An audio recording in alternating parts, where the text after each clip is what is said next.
Hey everybody, Kendra Luss and Julian Marquez here with another episode of Beauty and the Beast podcast.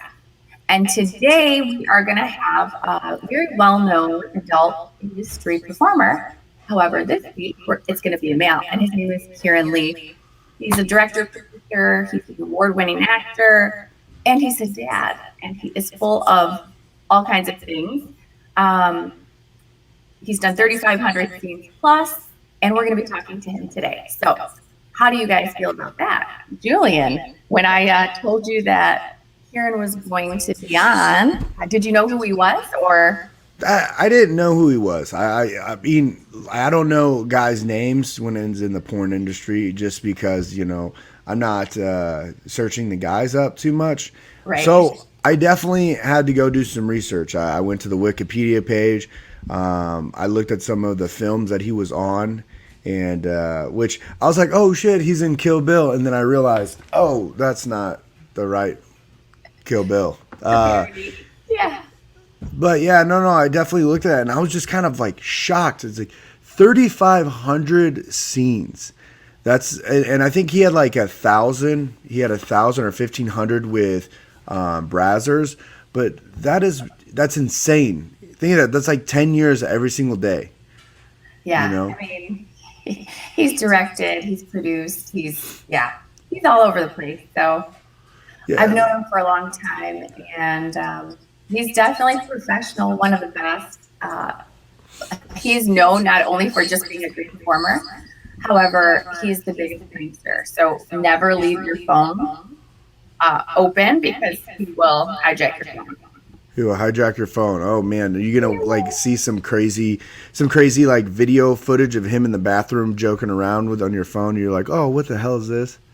You have no idea. I mean, he's done some things to the wrong people, and maybe he thought they had more of a personality, and they were so pissed. But it's funny. So how long have you known him for? I've known him since I entered the industry, so since 2012. So it's been a while. Did you ever go into like the UK to do the performance? I know I think he lives in California, but he's from the UK. Did you ever go to the UK to like see him perform or perform with him or anything like that? No, I haven't. I think I know he's done his fair share over in the UK, but most of the stuff is here. So, yeah, well, not here in Michigan, but usually Vegas or LA. So, yeah. So, so he'll be joining us shortly. So I'm curious, and I think, we have a lot of male listeners, so we will see.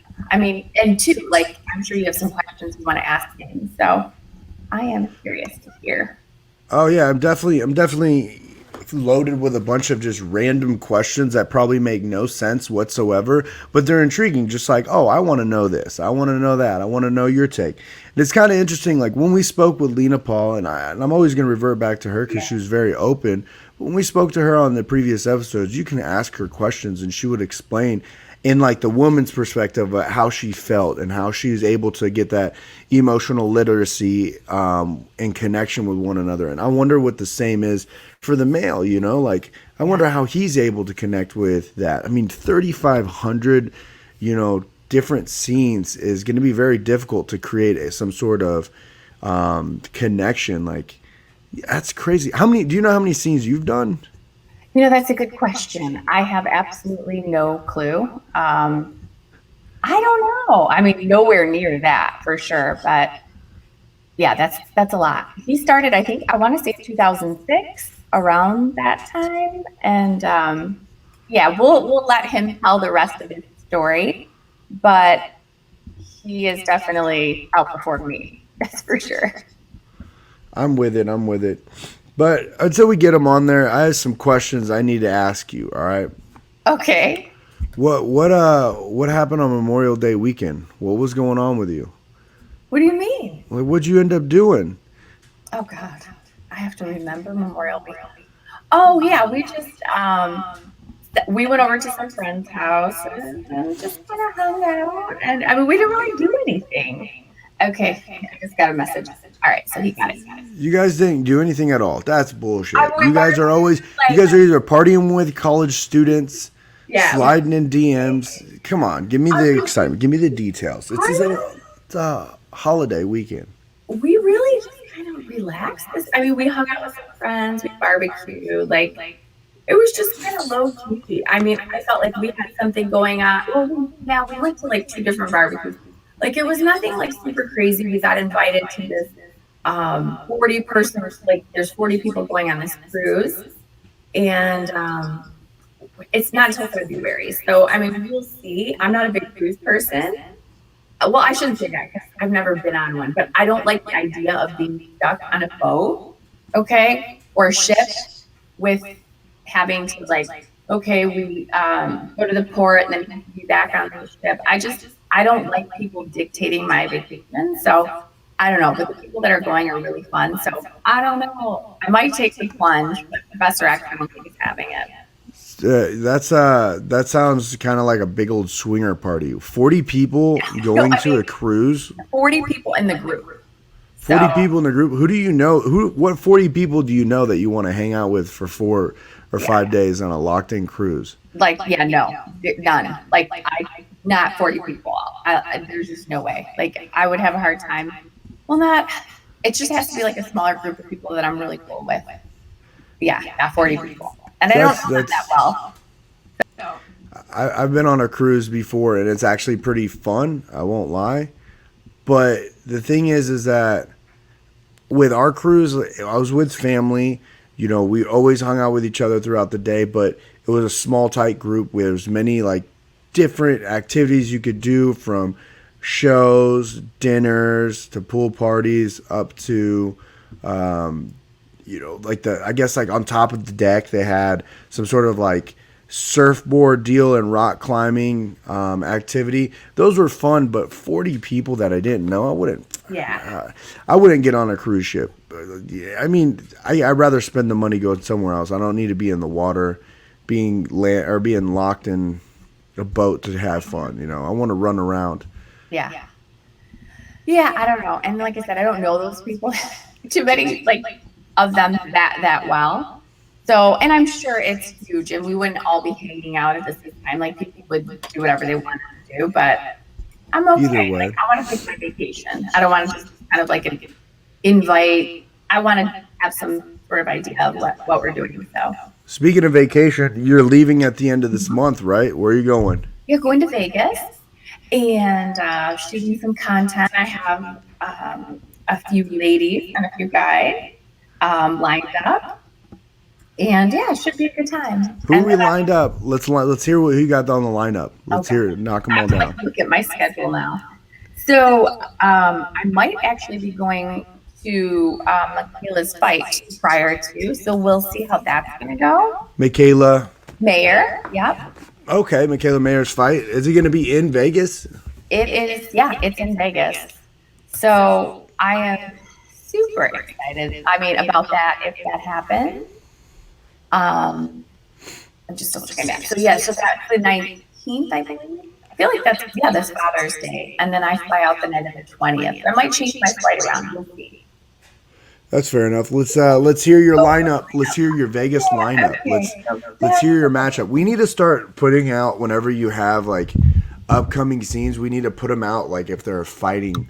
Just like you and said person, and the main event, like the picture at the very top, like Mortal Kombat style. So where like people could get super hyped up, like, oh man, I want to see this. This would be awesome. I have the list. It's the list. Okay, so this is a huge throwback, and you probably won't know who she is. And I knew who she was only because it was like one of Professor X's favorites from back in the day. Savannah Sampson, but she's a very beautiful woman. So we're going to be doing having a little fun, and then Johnny Sins. So we'll do one together and then one with him. And then I have Alexis Fox and Prince together. You're going with Prince.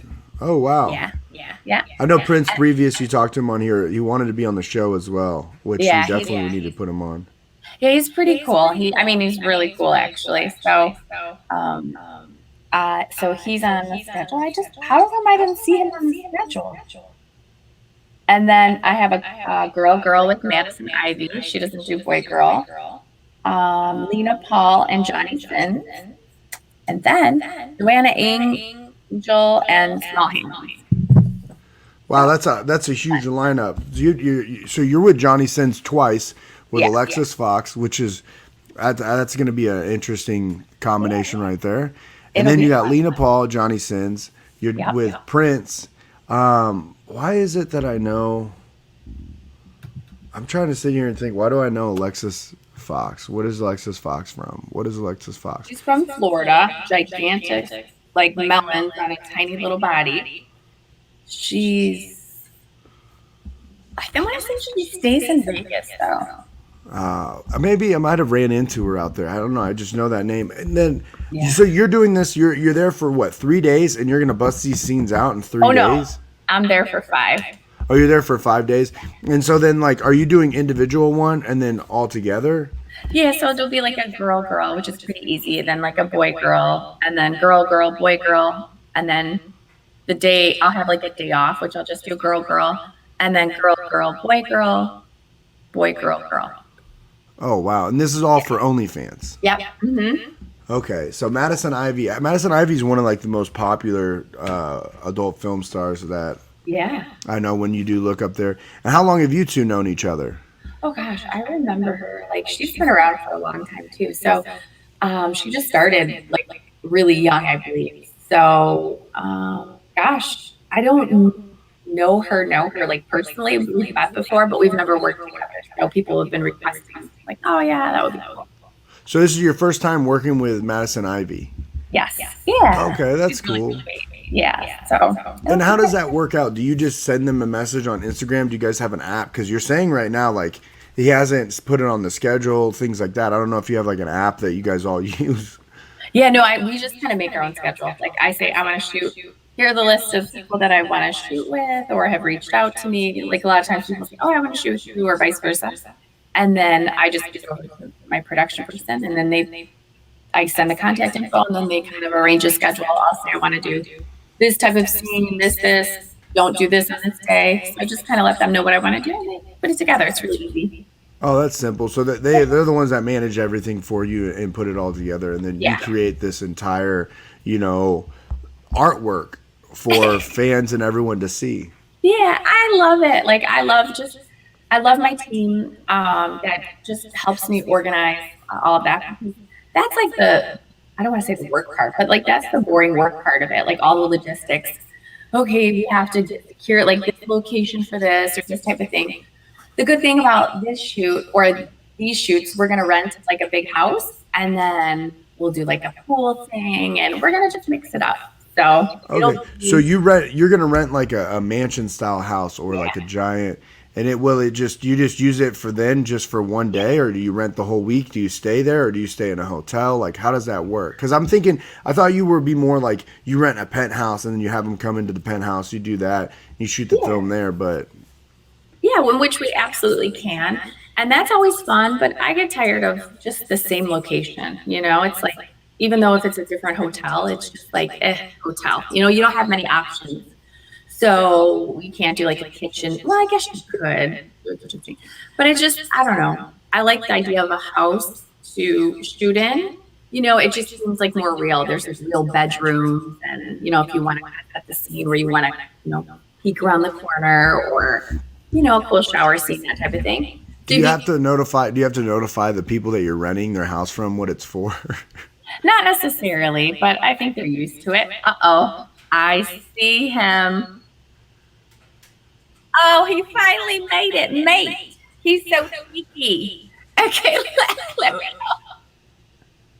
know. Okay, well, we'll talk more about that. But yeah, I'm not going to stay at the house I'm shooting at. I'm going to be staying at a hotel. I booked a really nice suite. So obviously, I don't want you telling us the house that you're staying. I don't want a bunch of weird people try to show up in Vegas. That's okay.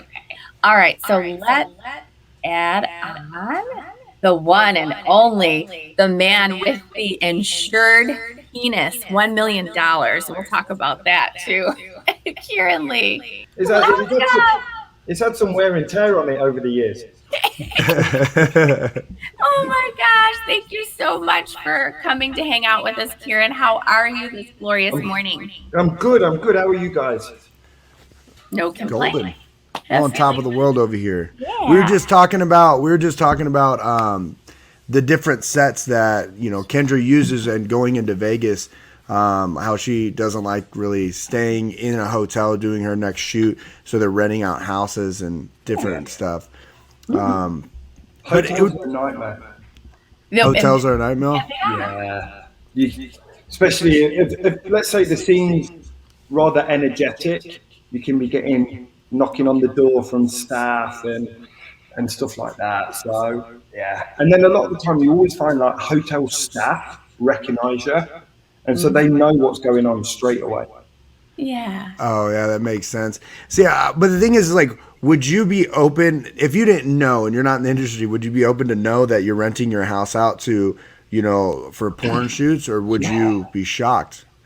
No, so obviously over here in LA, there was the pandemic, and that there was a lot of people that nearly lost their houses. I can tell you this: a couple that I rent their house from, I've rented it 9 times this month. That's their mortgage paid for. Do you know what I mean? And they don't work. That's what they rely on. They rely on the 20 odd scenes a month to pay their mortgage. So when the pandemic hit, they were struggling big time. Yeah. It's Oh, that's amazing. So then you guys help them out doing the scenes, and that's what you do. You're a director as well. Correct. Yeah, yeah, yeah. Yes, and he's a very good director because if he can direct me with dialogue, okay, Jesus Christ, I'm like, I'm gonna get it, I'm gonna do it. So he has a lot of patience, and he always has a way of keeping it fun, making the girl feel beautiful, and then still managing to like keep this together. He's directing, performing, so he wears a lot of hats, and he's really good at it. Oh, And you do it. You're doing it all. I thought you direct. You do Yeah. it directing, performing, and hyping everyone up. No, no. So I have a great team behind me. So I'll do all the production before, and then on set, I know the shots that we need. So I'll tell the guys I need this, this, and that. But then when it comes to the actual performing part, I switch off and I go into like full Keiran Lee mode, and I think about my Willie more than anything, and then we're good to go. yeah. But I mean, it's incredible just to kind of see him moving all over, and he does such a great job. So I was yeah, it's true though. I was so happy when we got to work together the first time, and it's always a good experience, even if I fall asleep. We won't talk about that though. The first time. Oh no, wait. No, The we first, won't talk. no, I No, won't not talk about that one. But the first time, let's put it this way: I've done 6,500 scenes, and Miss Kendra Lust made me become oh, an amateur for the day. Are you kidding? No, I'm sorry, guys. Look, this is one thing we can either tell it now or we can have a part two. But the thing is, you can't leave a cliffhanger like Oh, that. I can tell it. I don't mind. So, Miss Kendra Lust, beautiful lady, comes to set, so much energy, an amazing performer. I'm a so-called veteran at the time, and I'm yeah, easy day at the office. Start doing the scene, 2, 3 positions in. I'm getting to the last position. They're still saying, yeah, we need about another 5, 10 more minutes. I'm like, yeah, yeah. All of a sudden, I'm like, the volcano's about to blow. Shit, what do I do? I was like, I just have to go. So, bosh, I shot my gravy, and then I had to have like a 5 minute breather, and then back in the game. 5 minute breather. Is that very? So is that difficult right there to be able to perform, then have to go and finish and come back in to come back with the same energy? Is that really tough? Or Yeah, it can be, but it all depends on your co-star. If you're working with someone like Kendra, it's easy. It's not even work. But let's say some girls are not so easy; they're quite difficult, and then you're like, oh, okay, you really have to get into a different mindset and think of different things and get going. what gets you into that mindset? Like, how do you get in that mindset with like a really rough co-star? And I'm saying you've had plenty of Oh, practice. Let's say, yeah. Um, a mirror.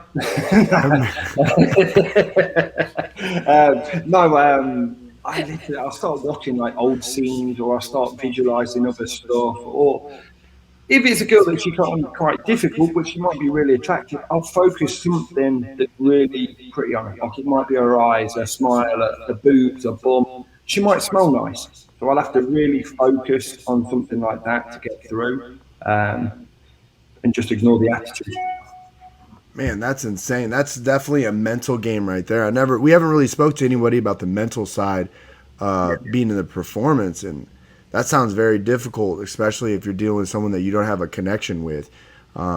We were talking about this previously, but we had Lena Paul on, and she Yeah. said that she has to have an emotional literacy towards the person that they're having. You know, she's having a scene, so she can feel it, so she can sell it, so she can just you can feel that passion. Now, you're saying the same exact thing. You have to have that type of eye contact, that type of just energy transfer from just back and forth of just the moment. Yeah, it can be, but then again, I was kind of trained a little different because obviously I started my career in Europe, and you do a lot of scenes in like Prague and Budapest, and there was no dialogue between you because I couldn't understand Hungarian and they couldn't understand English properly, and so some of these girls, I'll be really honest, they didn't really want to be there. They were just doing it solely purely for the money. And so they were very cold. So you learn from a young age to go, okay, well, I have no emotional attachment there with them. It's pure physical. So you have to concentrate on something mainly physical than emotional. Like some of my scenes, I can work with a girl, and this might sound wrong, but she might not be the prettiest girl, but her personality is unbelievable, and the scene will be out of this world. You can put me with one of the hottest girls, and she might have a personality that sucks, and it's like this is hard work. But to the outside world, everybody's going, "Wow, you got to have sex with such and such," and you're thinking, "Yeah, if only you knew." If only you knew. Kendra, you Yeah, have those same exact scenes, right? Yeah, I yeah, do. But I love that, like your questions that you're asking, Julian, because, just like I ask questions about UFC, and I don't know a ton like you do, like you're asking the questions that I think a lot of our listeners want to know about. Most of our listeners are men, and they want to know, like, what is it like to have sex with so and so, or what is it on set, or how do you, so all your questions, I'm kind of just letting you flow, and this is good. Just let me ask questions. just ask away. I'm all in it. All right, let's go through the beginning. Let's start this up because I was looking up your background, your life, and everything like that. I wasn't looking at the scenes because you've done so many that it would take hours and months and years to figure out and go through all that. But it said that you started out you started out at 18 by posting your photo on like a swinger app or a Yeah, swinger so website. yeah, Yes. so I didn't even post it. So in England, you get a group of guys that will always go away on like a vacation. So it's like going to Vegas for spring break. So you'll go to Ibiza, Mykonos, you'll go Ayia Napa, all these places. So we've gone to Malia. It's like a party island, and we've gone. I was 17 at the time. I rip roaring drunk. I was always a bit of life and soul of the party. Anyway, I ended up taking a young lady back that night and having sex with her. All my friends piled in the room afterwards, took a picture. I'm bollock naked, hands in the air, dick swinging, everything. And yeah, and they've kept this picture.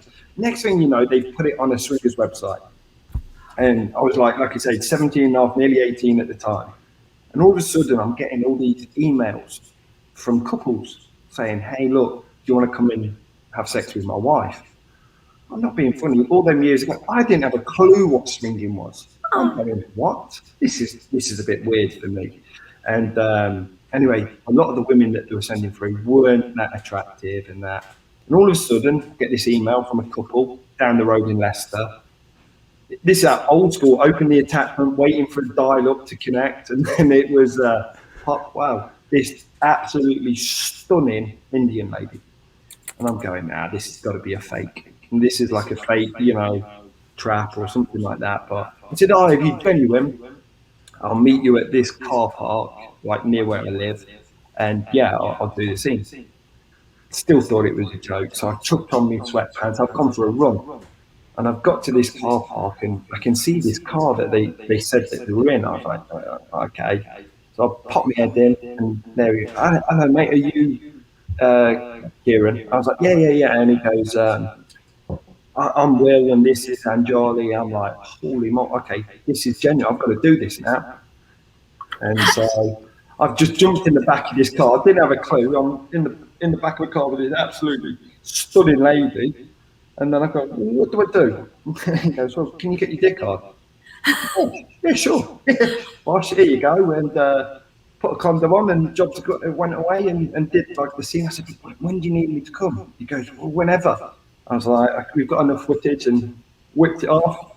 Again, shot me load and there we go. He goes, oh, that's brilliant. Can you come back next week? We've got like a load of MILFs that, are shooting content for their site.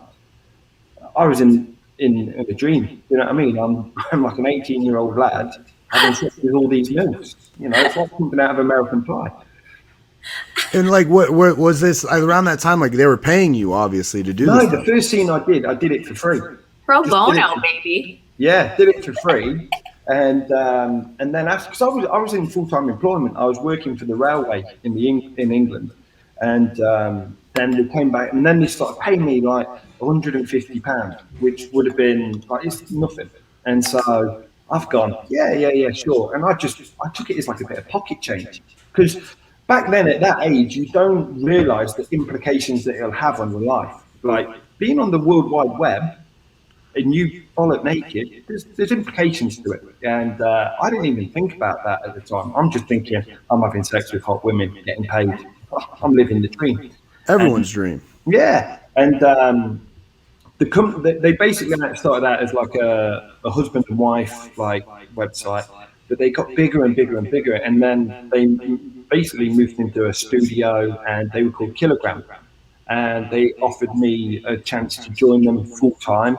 I wasn't happy in my full-time job at the railway, so I was like, yeah, you know what? I'm off. I'm going to go do this. And I joined Kilogram. I was with them for 3.5, nearly 4 years, and shooting 2 scenes a day, Monday to Friday. So 10 scenes a week.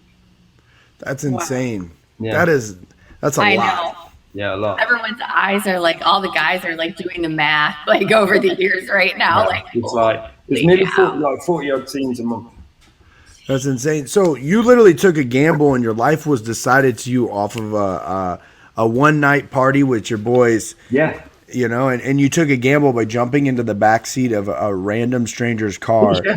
I wouldn't suggest it to anybody else. And then what year was this? Was it 2006, 2005? Something like that, yeah. I've been in nearly 18, I'm 38 now, so yeah, nearly 20 odd years ago.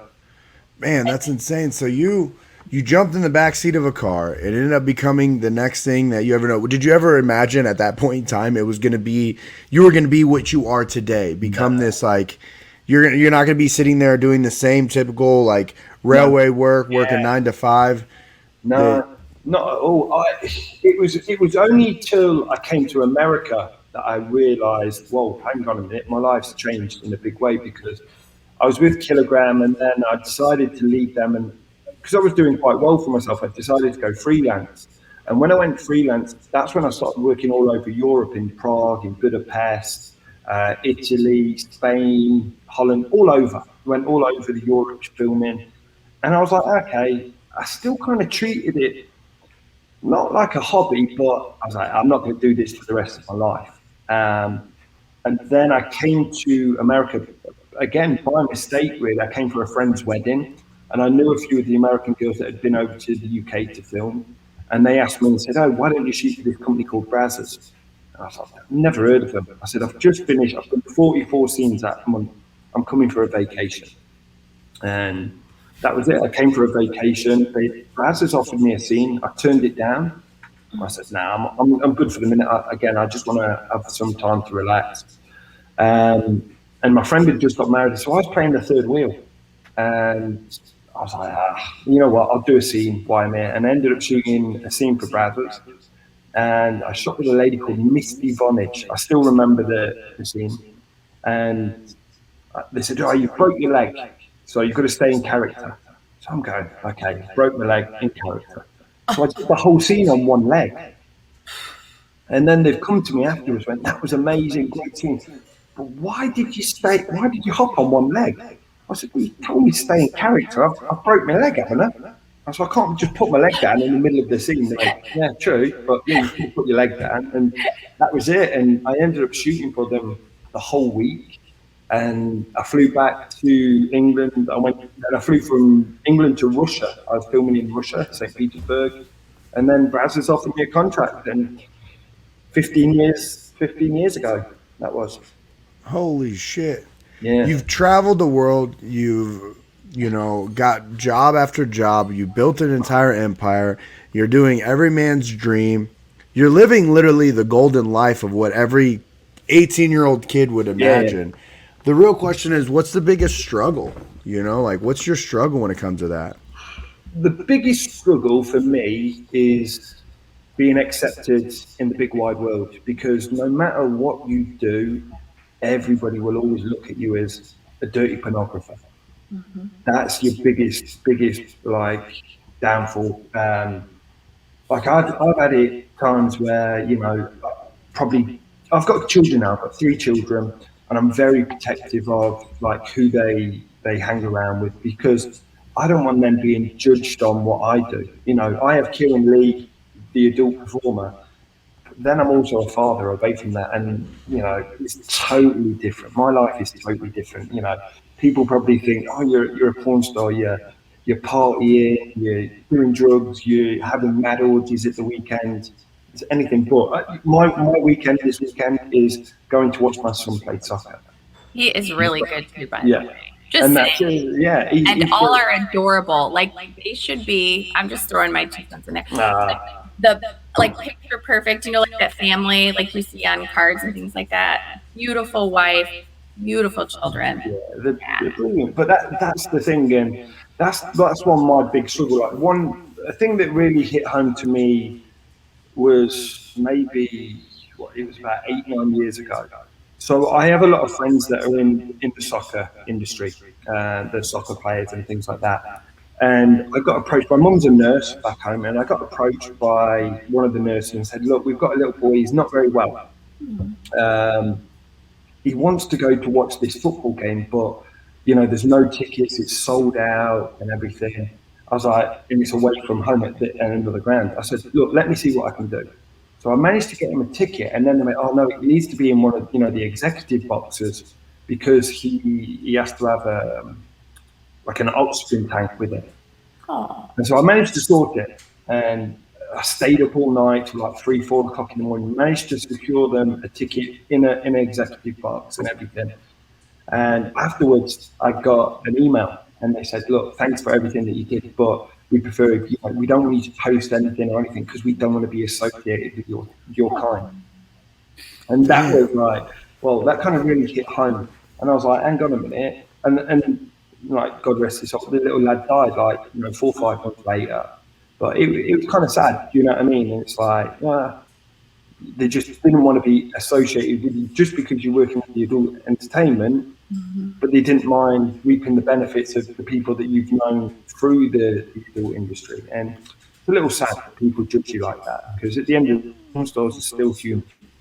Mm-hmm. See, we have similar lifestyles, but in just different spectrums, because you have people judge you based upon your profession, as likewise as mine. Yeah. I fight people for a living, so whenever people think about me, they generally judge and post things about 2008, 2009, just like bar drinkers, brawlers, just they start fights, they're high school assholes, things like that. They don't realize like a lot of us are educated, a lot of us aren't like the typical fighting style. But I believe as time has been progressing, with the media, like same thing is for you guys, like OnlyFans, I believe it's starting to become more socially acceptable and becoming a legit profession, to where if you're just like, oh, you're a fighter, it's like you're no different than an NBA star. Oh, you're a porn star. Oh, you're an OnlyFans. That's amazing. Like, how did you get into that? And then you encourage others. I think it's starting to, like, the shift is changing as versus like in the 90s. It'd be nice. I still think, like, obviously with a UFC fight, I would think you guys are dedicated to your profession. You have to train, eat right. You're not going out on a Friday, Saturday night drinking and fight because getting injured cost you a lot of money, I'm sure. Um, I just think it's mainly the perception of, people in the outside world, they think porn is dirty. No Yeah. matter how, people think it's dirty. No matter what they think, there's a stigma attached to it. It's like, oh, I don't want you hanging around. I don't want you near my children. You do porn. I wonder if you're going to molest them or something like that. That's the kind of, the vibes that you get from people. So I always keep it really quiet. And people ask me, oh, what do you do? I just work on the internet. I do web design and things like that. If it's someone that I don't know and I don't trust, Yeah. and I shouldn't really have to feel like that about my profession because look, I'm proud of what I've achieved. Um, but it's just then you go into like Papa Bear mode and you want to be protective of your children. So you don't want to let too much out so they don't get judged. So for example, my little boy can make friends with this lad and they could have a great friendship. But all of a sudden, if their mum and dad find out what you do and they don't want you hanging around your children, Yeah. how do you explain it to your boy? Oh, sorry, little Tommy, you can't play with little Tommy at the minute because his mum and dad doesn't like what mummy and daddy do for a living. I And know that hurts, and it's crazy. Yeah, like as you're telling this story, it hits home, and it does. It's hard because at the end of the day, we worry about our children more than ourselves. I think if it were just us, we didn't have kids, we wouldn't care, right? Yeah. But it's bigger than us. But Why do you think people have this perception? Because like I don't know why, and I don't know, is it the way that I was raised? Like I never looked at like Kendra when I first met her. I never looked at her any different than I looked at anybody else. And like same thing with you. Like I don't see a problem with it. And it's crazy to hear this story that people like still convict you of like some sort of crazy ass crime when you've done nothing but entertain. I think it's probably because you're out there, you're putting your whole body out there, naked, in an intimate way. And people are, oh, how can you do that? Because a lot of people think intimacy, it's got to be between just two people and that's it. Where, obviously we have sex with strangers. I know that sounds good, but it is, but that's our job. It is what it is. And I think people think it's very taboo still, how you can just give yourself to somebody else. But they're not just complete strangers. Like you guys have to go through precautions and through lineups prior to like meeting each other. You're not just meeting some random person off the street doing stuff. No, not some random street. But when I say strangers, is look, when I first met Kendra, I'd never met her before. It was literally the first time we were having a scene was the first time I'd ever met her. And simple as, so in a way you are strangers. I know no background really. I just know, hey, you've got your full STD panel. This is, what we're doing today. And that was it. And you kind of get to know people on set very well. You might be, how's things, how's your day and things like that. But I didn't know any of her background. I didn't know she was married. I didn't know things like that. I didn't know any of these kind of things. That makes sense. That could be a struggle for sure. But I don't know. Like, when do you think that it's going to be socially acceptable where people are going to be like, oh man, that's a porn star. Like they relate you to, an actor in a regular movie. Because I mean, you guys are actors. You guys are giving entertainment. You guys are providing a service, to be honest. There's thousands and hundreds of millions of people that literally watch your guys' scenes to make them help sleep at night, It's very different how they judge a mainstream actor to a porn actor, because I think a mainstream actor, it's like, wow, it's really like starstruck where like a couple of my friends are mainstream actors and I see the difference. It's like, wow, you did that show and holy moly. Where with me, it's like, hey bro, I saw you put whoever in the ass. Say whatever. Yeah. It's completely different. It's like I said, for me, like I was walking when it was my wife's baby shower, and we were in the mall, and I had my mum, my mother-in-law, her aunties, cousins, and we're walking, and a guy literally ran up to us, goes to me, hey bro, I saw you Charlotte Styles in the ass, man. That was so good. I'm thinking, I was mortified. I'm with my mother-in-law and things like that. But yeah, and mainstream. I was just like, oh, okay, cool, mate. Do you know what I mean? It's like, how do you have the balls to say that to somebody in you know, No it's a class. bit different. Do you know what I mean? If I went running up to Will Smith and go, "Oh, hey, bro, I saw you in Men in Black. What a great movie! You know, you shot that alien. Okay, brilliant." It's a little bit different to saying, "Hey, I saw you fuck such and such in the ass." It's just wouldn't do That's it. wild. I wonder where the lack of respect comes from when it comes to that. Like, it just sucks to see and to hear that, you know. And I see it on the internet. Yeah. I get a lot of DMs of Kendra, where people are always like hating on me for being a part of that. And I'm sitting there like, dude, this is a fucking amazing person. This is Yeah, a amazing person that's actually shown me a lot and educated me on a lot of various different topics. And this person is just hating on them because of they didn't message. She didn't message them back. She hasn't yeah, interacted with them. She's not giving them attention. Like I don't know. Like they can't figure out a way to get some sort of Attention. intimacy yeah. outside of social media. I think you find because you put everything out there on the internet, you're naked. You are naked on the internet. A lot of people feel like they have the right to know everything about you, and they should get a response when they say, like I said, you ain't gonna get a response from Leonardo DiCaprio or Kate Winslet, people like that. They're not gonna do it. Do you know what I mean? But because you're naked and you're out there, these guys sometimes feel like, hey, I deserve a reply, and Mm-hmm. you know you've got to realize porn stars are normal people too. You know, it's like me and Kendra, we were on set. We're not talking about sex or anything like that. We're talking about our children's well-being, their future, and you know Yeah. what. And I picked Kendra's brain for like an hour Which I need on to issues. follow up with you about Yeah, that. yeah, and they're the kind of things that people talk. We're just normal people that do a very different job. It's a very interesting job. Yeah, I mean, I don't know. People suck, but I believe in time that I believe in time thing it's going to be more acceptable. I think as we're going, we just went from MMA where MMA was not acceptable, and then it started varying into the UFC where it's starting to get acceptable to where now it's one of the biggest sports out there, and then they now have spin-offs where they have bare knuckle where you don't even have gloves Yeah, and you're yeah, yeah. beating each other out, and now they're doing bare knuckle MMA where you're literally street fighting. Jorge Masvidal is putting this together, and it's a street fight.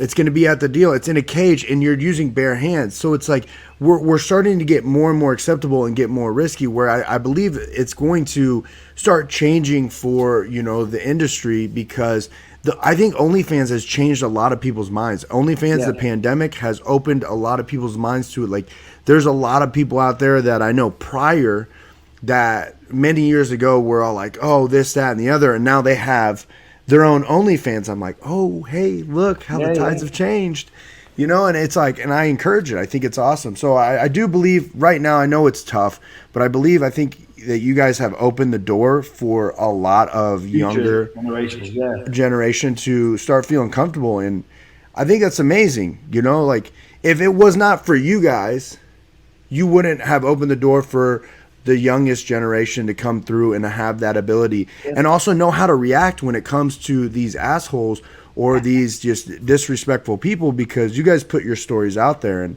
it's very educational and I'm happy to hear that you guys are still trucking forward and keep going with it and like still living a fucking amazing life. Yeah, we're still pounding it out, It's for lack of literally better still term. very that. But that's the thing. That's the other thing. Once you're in the industry, it's very hard to get out It What do you is. mean by that?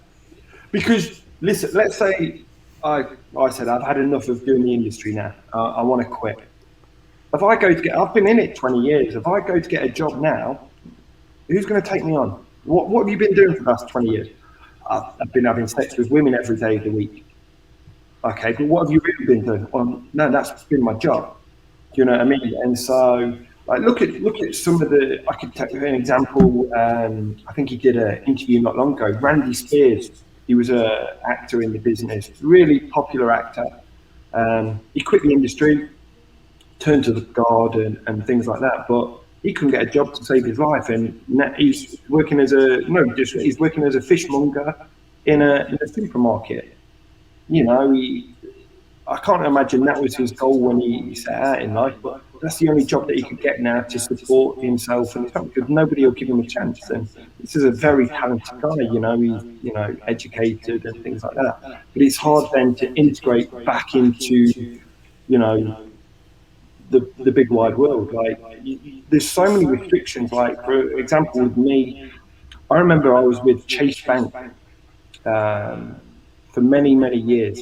And all of a sudden, I got a letter saying, "Hey, you need to close your bank account." Right? No explanation at all. Would not give me an explanation. And then I spoke to one of the regional guys, because I built up a good relationship with them. I was in there all the time. And then they said, "Look, I'll be honest, they're closing your account down because you're in the adult entertainment industry. So they close you for pornographic actors, strippers, and people like that. They closed your bank account down." Yeah, we're high risk. Yeah. The fuck does that mean? That's Bank crazy. of America endorses us. I like Bank of America. Yeah, Bank of America, good. Wells Fargo are good, to be fair. Yep.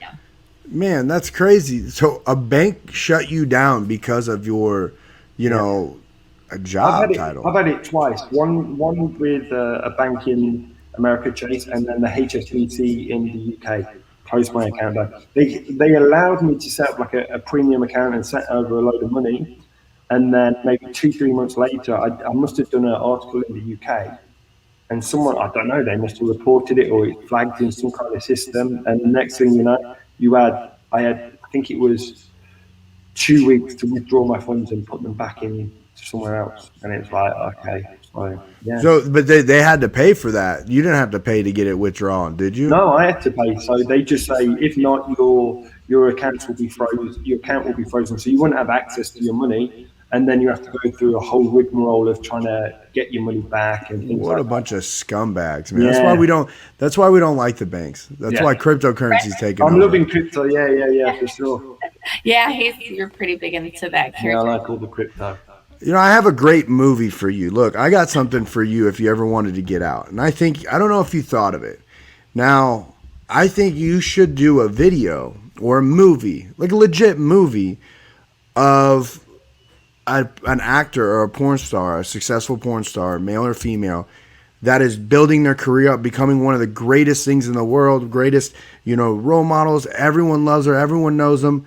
And then they're trying to get out and the struggles of them trying to get out. That would be... I think they did a show actually in the UK similar to that. And it was about them trying to integrate back into the world. And in the end, obviously, they still portray it in a bad light, where they tried to get out, they couldn't, they ended up falling back into it. And then the next thing you know, the girl falls into prostitution, drugs, and that's the image a lot of people... Well, that's because you gave them a shitty... shitty movie. So if you did the movie, you would do it a lot better, and you would actually show the struggle. Because you're telling us about the one that did the fish market, and you can do it based upon his life, where it shows that, and then it just shows this is the struggle, and it's because of what you guys pick and pull because of there's no reason. There's no reason. You just don't accept it because you want it. I don't get it. Well, the thing is, too, if you are not the top 10%, okay, so say, Keiran, you or I wanted to get out. Okay, we could, right? We kind of set up finances, accordingly, but our life is a lot more comfortable, right? Yeah. However, we could, but I mean, if you're not really, and I think about this, too, a lot, or at least, more so when I had my agency with a lot of the girls, they did not have the financial means or maybe the support to get out, so they stay in for 6 months and then they get out, so it is difficult. There's a damn point to my story now. Is there a way where you guys can put that up, where you can teach people how to save, financial planning or anything like that? Okay, you cannot. I can't even talk about this because I don't want to sound negative. You cannot tell anyone anything. I hate to say it, but it's the good old listen. Yeah, you can lead a horse to water. That old cliche, isn't it? For me, I'm not one of them. I don't go buy I have a nice car. That's it. Everything else I save for my kids. I don't go buying Louis Vuitton this and like things like that. I'm quite content. I'm a regular fella. Do you know what I mean? It's like I don't go eating at fancy restaurants all the time and that. All my friends are bricklayers, joiners, electricians, proper working men. And I go home, I go sit in like a local dive bar with them and then go for a curry or a pizza or go watch the soccer. That's my life. I love the simple things in life. But what you find is sometimes I'd say especially girls, I won't say the guys as much, but all of a sudden if a girl starts getting a lot of attention and she starts getting a lot of bookings, she's making a lot of money straight away. Yeah. And the temptation is there. I want to go get that new Louis Vuitton bag. I want to go get a Chanel purse. I want, heels and things like that. And okay, Botox. And all of a sudden, a lot of their money is swallowed up. And it's like, well, where is it? Start investing early. Right. But, I always think too, and I say that, like, if I got into this when I was 20, I would probably be doing the same dumb crap. Yeah, exactly. And that's, it's hard to say, especially at the minute now, because some of the girls, especially like the young girls, they grow up rapid. And all of a sudden, they're having $50,000 to $100,000 dumped on their lap every month, but not really working a lot. It's through their OnlyFans and maybe some production and whatever else. And it's like, Riley Reid is a brilliant example. She's still a relatively very young lady, but she is so business savvy and just bought a lovely brand new house and she saved the money and she invests it into other entities and she's making money from them. She's a rare example. There's a few, rare gems. Rare. Yes. Yeah. I mean, a lot of it too, I think, is good support, like some of the people who have good support, because a lot of these girls do not have that. Sometimes it's like their only option, or they're led by a boyfriend or a bad agent. I mean, there's none of those, right? They're all a lot. Well, that's the other thing. You'll get a lot of leeches. You'll get a lot of, hey, all of a sudden this girl's blowing up and she might have, we call it in the industry like a suitcase pimp. That's basically the term for it, is where a what? Like a suitcase pimp. Suitcase pimp. So basically he'll drop her suitcase off at set and let her go and do her job and then he'll spend the money afterwards. He'll go spend the day chilling and whatever. That's what we kind of call it in the industry. But you get a lot of girls that'll have that, guys that just, live off the girl. And it's sad at times. It is really sad to see. I know a couple of those right now. I know a couple of those, and it's like you can't say anything to them. Yeah. Because you see how it is, and it's like they're not even in the industry, but they're in the OnlyFans industry. I should say that. I guess it's still the same. You're selling sex and that, but listen, some of these guys are very manipulative, and it's a shame when you see these girls taken advantage of. Like I said, for me, I'm married. I've got 3 beautiful kids. We work together as a team. Everything that we do, we do it together. And it's like to help build a better future for our children, laying down foundations so they go to college, do whatever they want to do. And it's very rare. You'll like Kendra, I can name Brandy, Francesca Lay, a few people like that they're like power couples in the industry, and they push each other on to achieve better things. And it's like you can look at Riley now. Riley's settled down. She's got a boyfriend. Well, they're engaged now, aren't they? They're engaged. They're married. That's brilliant for her. I think it's amazing. And again, that was interesting when she posted that, and the amount of negativity that she received. Yeah. People don't like people to be happy. Like, what the hell? I mean, not everyone wants to be married, and that's okay. But just be happy for people. Like, people suck. Celebrate life. Like, Anyway, but it is. I guess it all comes back to the stigma. I think we are moving forward. I'll agree with you, Julian. However, I think it's always going to be there as long as there's religion. Okay, right? Some of these things are rooted, right? So, well, that's at the minute the industry is getting attacked from people like Exodus Cry and things like that about child pornography. Like, which is ridiculous because in the industry, any kind of child, it's frowned upon. Absolutely disgusting. And if you look at like the numbers, like they did like a chart like not long ago, and they like one of the big sites apparently had 118 cases of child pornography on their website, which you would think 118 is a big number for child pornography, and it's like it shouldn't be there at all. That's the biggest pornographic website in the world had 118 cases. But then you compare it to social media like Facebook, Instagram, millions of cases, images, and videos, but it's never talked about. No.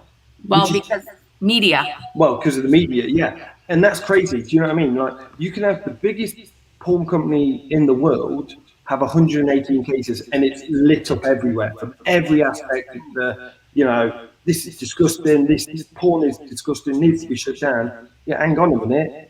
Everybody that's going every day on Facebook, TikTok, Instagram, there were I think it was like 60 odd million images and videos of child pornography.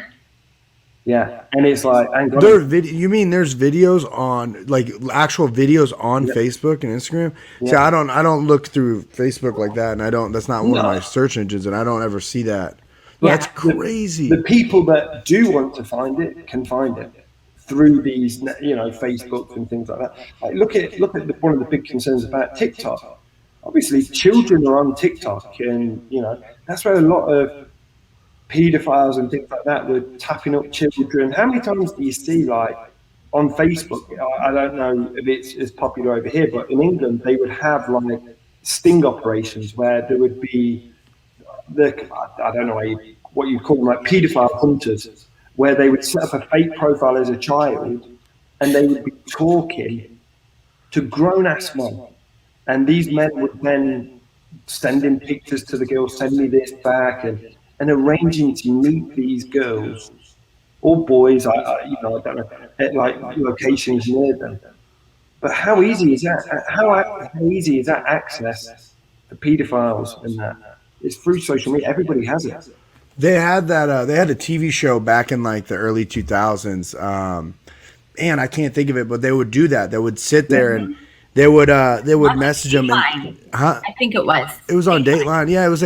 But one of the head guy, the guy that would put it up, I think ended up getting stabbed by one of the guys because of they would walk into the back of the house, and they go in there and they see the kid. And this is a video of it, and they're explaining like what this guy did, and the kid's like, "Oh, okay, hold up, let me go grab this," and they'll like run away, and then all of a sudden, the next thing you know, a couple of minutes later, a grown ass man would turn the corner and be like, "Hey, what are you doing here?" And then they'll explain to be like, "Hey, you've been talking to an underage person the whole time," and they expose them live. Yeah, they'll expose them live, and then they'll be like, "Oh, did you say I want to touch your beautiful little penis? Is this you? Your username?" Yeah, that's what they do now. But do you think that was back in the early 2000s? Yeah. Look at it now. Look, with 2021, how easy access is it for young children to have access to social media? Like, you see 10-year-olds, or even I've got a 6.5-year-old asking, "Hey, Dad, what's TikTok?" I'm going nowhere near it, mate. Do you know what I mean? It's disgusting. It's absolutely disgusting. I didn't know social media was used in that sense, and that's kind of crazy how it is. Fuck, man. It's a touchy subject to talk about, but like I said, that's again, we go back to the stigma of porn stars are associated with that kind of world, and it's like, hang on a minute. For me, that's one of the most vile, disgusting worlds you could ever be associated with. Like I said, I'm a father of three. Why are you putting me in that bracket? Listen, if anybody went near my child, I don't care. I'd kill him.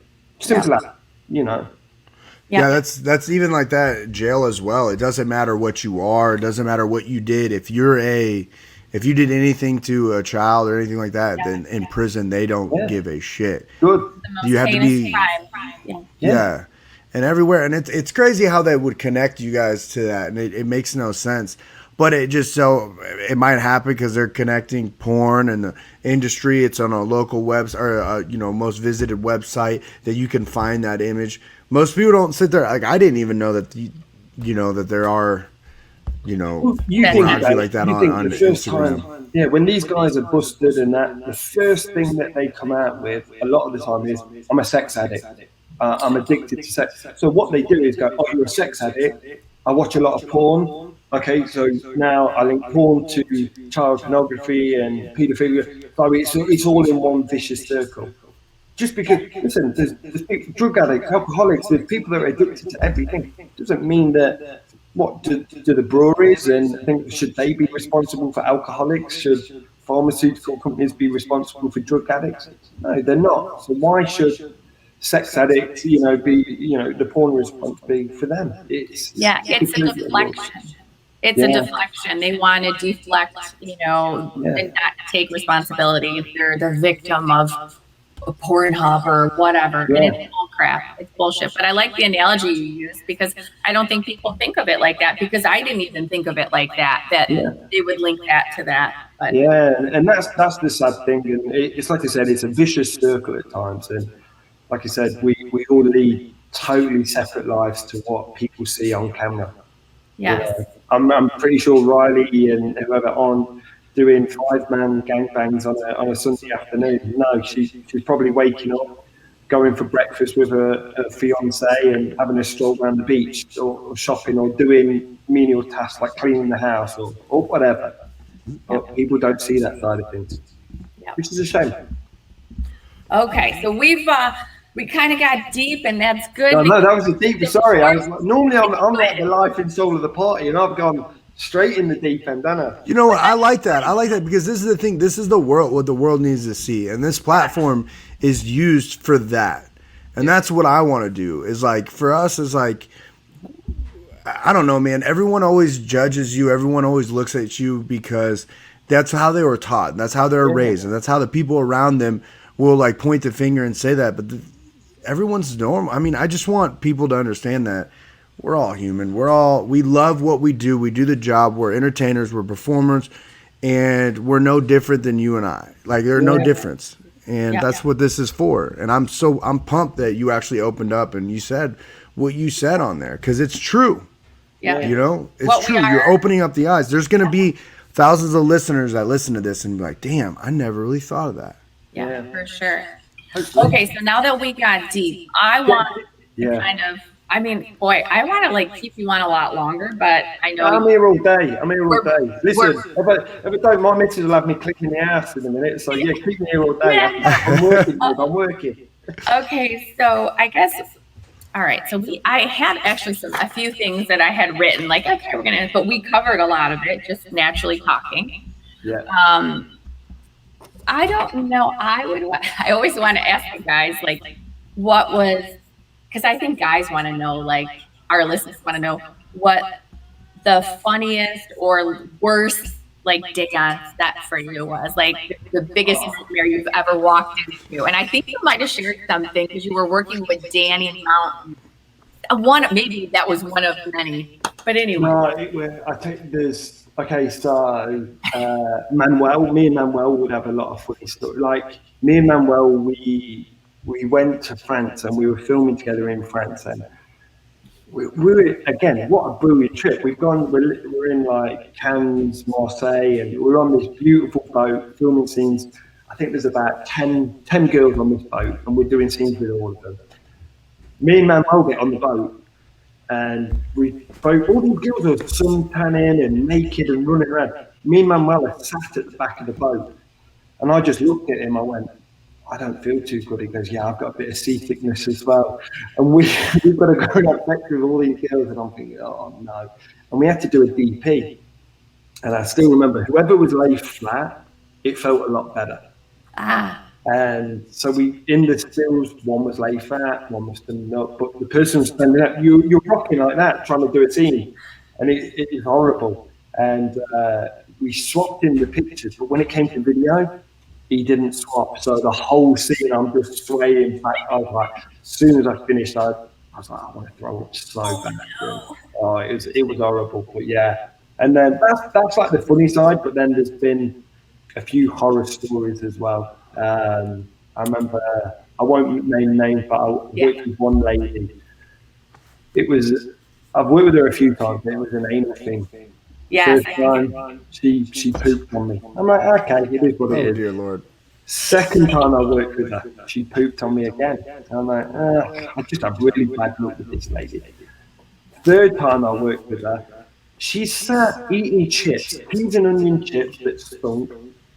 She's telling me how she's been out for an Indian meal the night before, and I'm having to stick it in her bum that day. And I put it in, I pulled it out, and I was like, that's disgusting. That is disgusting. And my nickname on set is Princess, and I literally pulled it out and I just went, that's such and such, that's horrible. She goes, oh, it's your problem. I went, you know what? It's your shit, have it back. And I just flicked it at her. She just walked on. I thought, no, I'm not dealing with that. Do you know what I mean? If you can't respect me and, you know, do what you have to do, no, I ain't going to sit there with shit on my dick. You can have your own shit back. And then just flicked it and then just walked off. Had a quick shower and jumped home. 3 times though. It's not just And one it's like, time. look, the first time, give you the benefit of the doubt. Second time, I'm like, okay, that's just unlucky. Third time, when you're telling me, you know, it's probably like you, like, say you're having a fight. You're going to prep for your fight, aren't you? You're going to train, you're going to whatever. Angel's no different. You've got to prep, you've got to clean, you've got to do stuff. Absolutely. So you're ready for action the next day. And, you know, no, she was not. She was lazy with it, shall we say. No That's- professional that's courtesy. That's Yeah. kind of disgusting. That sucks. Oh, mate, there's some right horror stories. I've known girls that have left sponges. So when a girl's on a period, they'll put a sponge upside to stop the bleeding so they can still continue to work. But you've got to take that sponge out straight afterwards, because if you forget it, cause like an infection up there. And some girl, I remember I worked with one lady and she must have had it up there for maybe 5-6 days and she didn't realise. And yeah, let's put it this way, down there, and it was like the ocean. Dear Lord. I'm ruining porn for everybody, aren't I? Everyone's going, what? It doesn't smell like roses all the time, down there. Nah, yeah. Right. Sure it doesn't. Oh God. But you got. What was like what was your most favorite scene? That was it. Was it that time when you were back in Any when with Kendra Lust. Any with Kendra anything? Lust. Look at this smooth tongue right there. I love it. No, I would probably say my favourite scene of all time is the first scene I ever directed, because, like I said, I'm known for being a bit of a joker, a prankster, and I used to actually say to the office, "Hey, let me direct the scene." Like, no, Keiran, you messed around too much. I'm like, no, I promise. And one day I was like, you know what, stop it. I'm just going to prove them wrong. And so I set up a scene, and it was my own like little mini series I set up. It was called Office Foreplay. So it was me in the office, and it was four ladies, and that's how we called it, Office Foreplay. And I remember it was Ava Adams, Francesca Lay, a lady called Vanilla DeVille, and Veronica Avlov. Oh, Vanilla. Vanilla's brilliant, yeah. And that was my first ever scene. I paid for it out of my own pocket, and I submitted it to the office. And I remember getting a call going, "Keiran, what's this?" And I was like, "Oh no, they hate it." And I went, "This is really good." And so I remember from the back of that, they let me direct more and more, and that was that. So yeah, I'll say that's probably my favourite scene, because it stood out and it took me to a different level. It just elevated you, just like walking into that car Pretty much, late at night, yeah. and then this one's the next one. That's the next level up. Yeah, taking chances. Taking chances. And what I love about you, Keiran, is like you've evolved, like as a performer, a director, producing, you're multifaceted. Like you have multiple businesses going on, you're successful in your personal life as well as your family life, or personal and professional in it, and you're not one of the people. I know a lot of the directors kind of get caught up in, they're all angry at the OnlyFans, and they're still kind of stuck in the old ways of adult film industry. And you evolved, you're liquid, and kind of flow, and you're successful while you do it.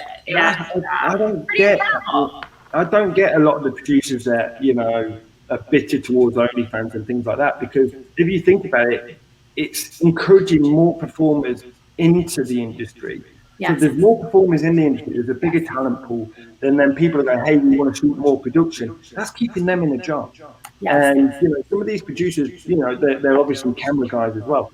If they were clever, they could expand their business and offer their services to these girls to, hey, listen, I'll shoot your OnlyFans content. And it's creating them more jobs instead of going, yeah, fuck, fuck you, you just OnlyFans. Well, hang on a minute. These are the same producers Yes. that didn't mind that they were making more money than the girls. Yes. You know what I mean? They didn't care. It was the girl that was, let's say, not ruining her life, but putting her life out there for the world to see for a nominal rate, where these guys are making more, sat behind the camera, pressing a red button with no risk. They can move on, whatever. And so the bitterness and hatred towards people like that, I just laugh at it and go, you guys, just grumpy old men. And, these, like you say, they just embrace it a little bit more. And that's, I think, the beauty of me being a performer. I bring that to my set and go, hey, look, how would I like to be treated?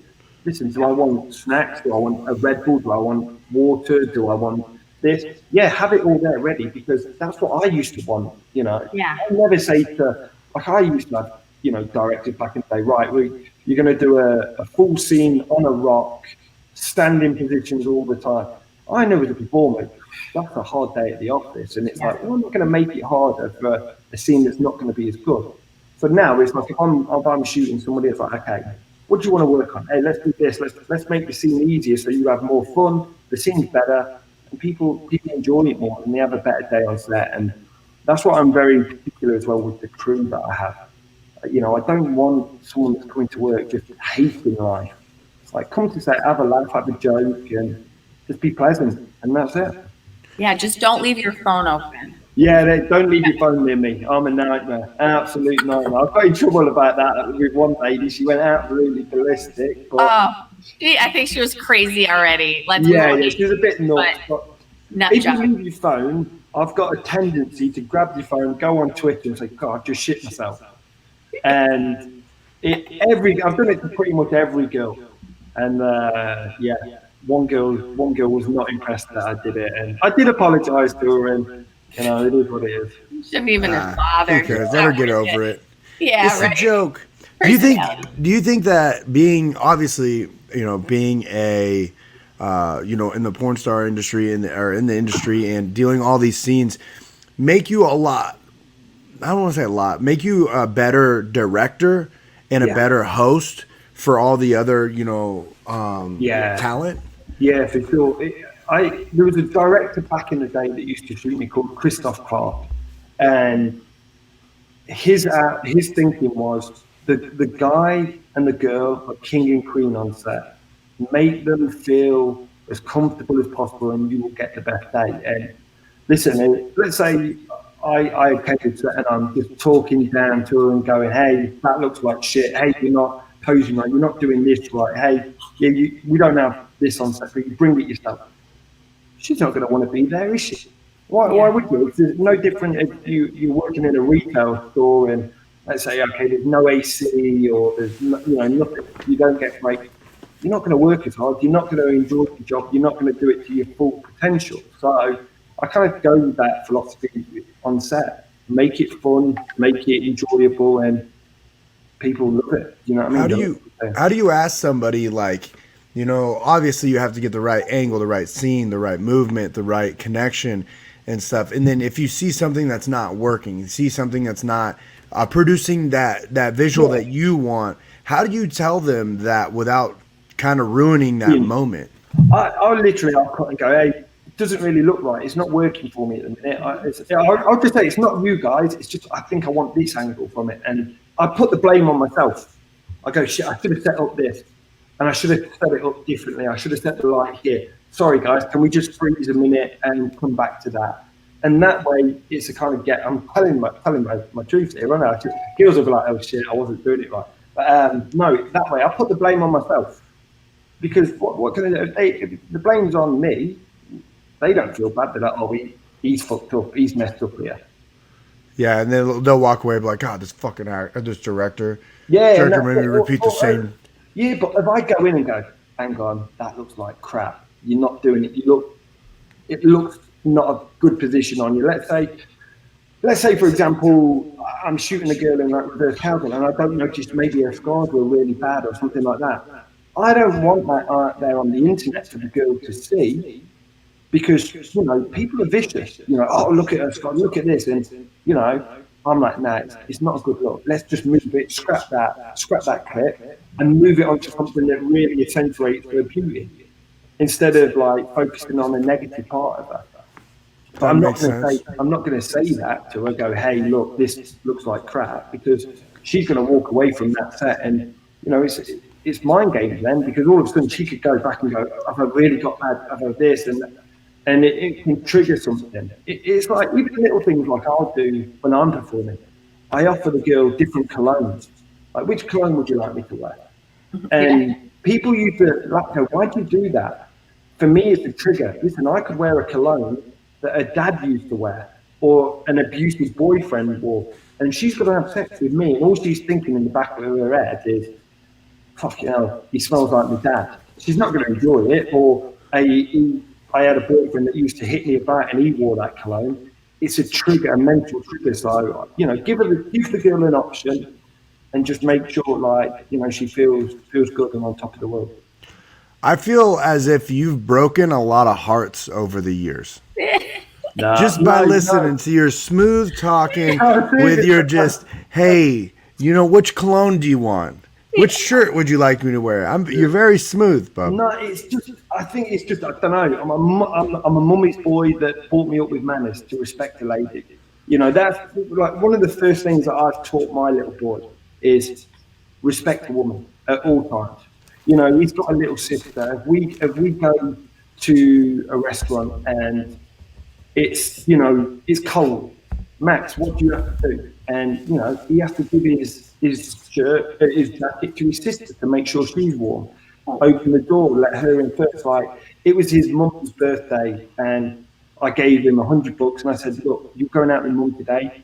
You treat mum for lunch. You pay for lunch.